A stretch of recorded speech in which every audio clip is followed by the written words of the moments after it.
안녕하십니까? 좋은 아침입니다. 오늘도 여호와의 회의에 오신 분들을 환영합니다. 오늘 우리에게 주신 말씀은 마태복음 25장 21절입니다.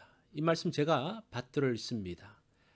잘하였도다 착하고 충성된 종아, 내가 적은 일에 충성하였음에 내가 많은 것을 내게 맡기리니 내 주인의 즐거움에 참여할지어다 하고, 오늘 말씀의 제목은 평가 기준입니다.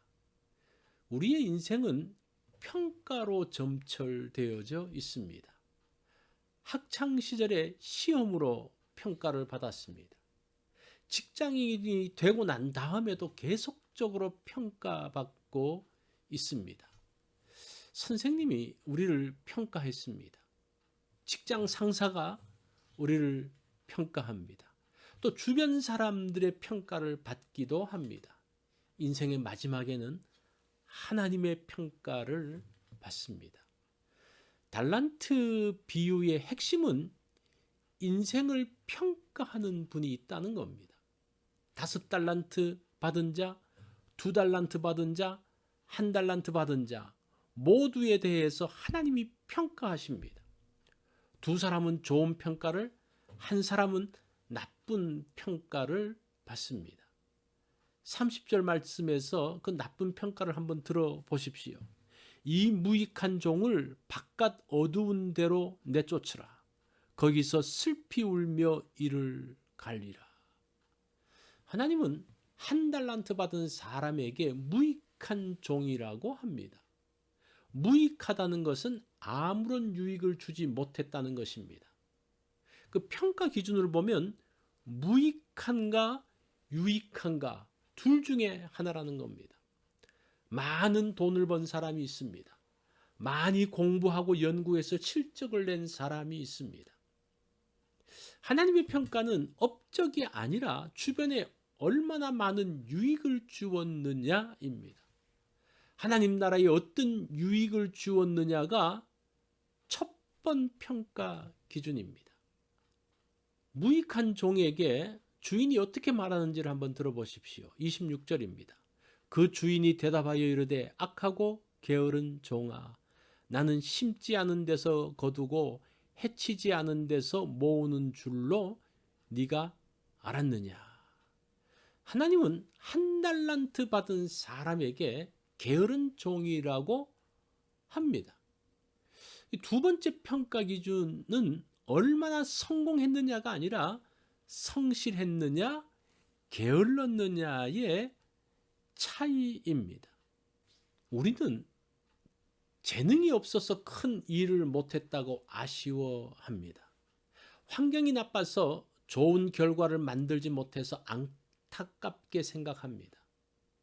그런데 하나님은 업적이나 결과물이 아닌 그 과정, 성실함으로 평가하십니다. 우리 삶의 태도를 가지고 평가하십니다. 또 하나님은 1달란트 받은 자에게 악한 종이라고 하십니다. 이 사람이 게을렀지만 나쁜 일을 한 것은 없어 보입니다. 돈 떼먹는 사람 많지 않습니까? 그런데 그는 원금은 가지고 있었습니다. 하나님은 악의 기준을 세상의 도덕과 윤리로 평가하지 않습니다.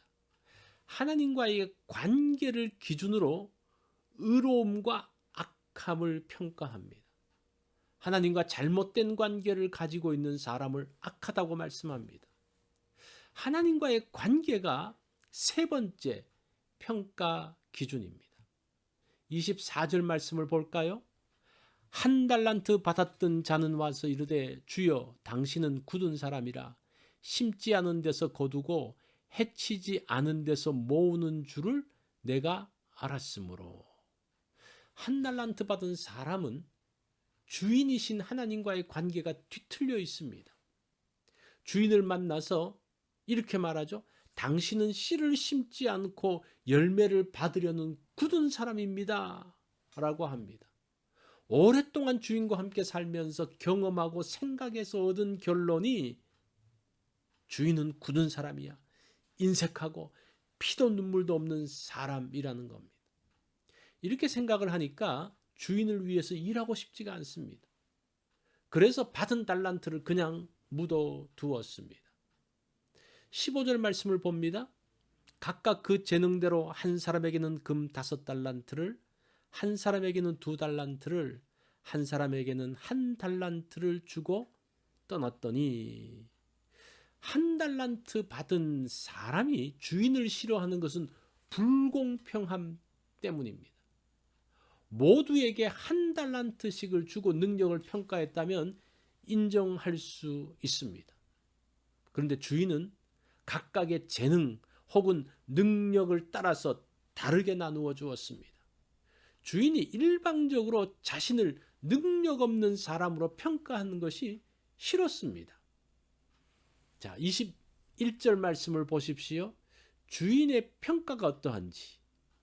그 주인이 이르되 잘하였도다 착하고 충성된 종아, 네가 작은 일에 충성하였음에 내가 많은 것을 내게 맡기리니 내 주인의 즐거움에 참여할지어다 하고, 하나님은 5달란트와 2달란트 남긴 사람을 똑같이 칭찬하십니다.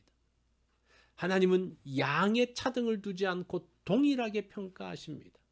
결과의 크기, 재산의 크기, 지식의 크기로 사람을 평가하지 않습니다. 하나님은 이런 차이들을 가지고 사람을 비교하고 평가하지 않죠. 하나님을 오해하면 관계가 뒤틀려집니다. 하나님은 결과로 사람들을 비교하면서 평가하지는 않습니다. 오직 한 사람만 놓고 그에 맞게 평가하십니다. 하나님의 평가 기준으로 안다면 우리는 유익한 종이 될 수 있습니다. 함께 있는 사람들은 경쟁의 대상이 아니라 함께하는 사람입니다. 그리스도인들과 함께 행복한 인생을 만들어 갈 수 있습니다. 이것을 자칫 잘못해서 이 사람들과 경쟁해서 이기는 자를 하나님이 인정해 주신다고 오해하면 그것이 문제가 되죠. 모든 사람들은 평가를 받습니다. 하나님의 평가 기준은 세상하고는 좀 다릅니다. 다른 사람과 비교하지 않고 나를 사랑하는 마음으로 평가하십니다. 그런 하나님을 알면 우리의 삶이 달라질 수 있습니다. 오늘 나에게 상황에 맞게 주시는 하나님께 어떻게 반응하겠습니까? 이것이 오늘 여호와의 회의에서 주신 말씀입니다. 우리가 오늘 하루는 하나님의 기준을 바로 이해하는, 그래서 하나님과의 관계에서 오해했던 것을 풀고 뒤틀린 관계를 회복하는 그러한 날이 되어지기를 바랍니다.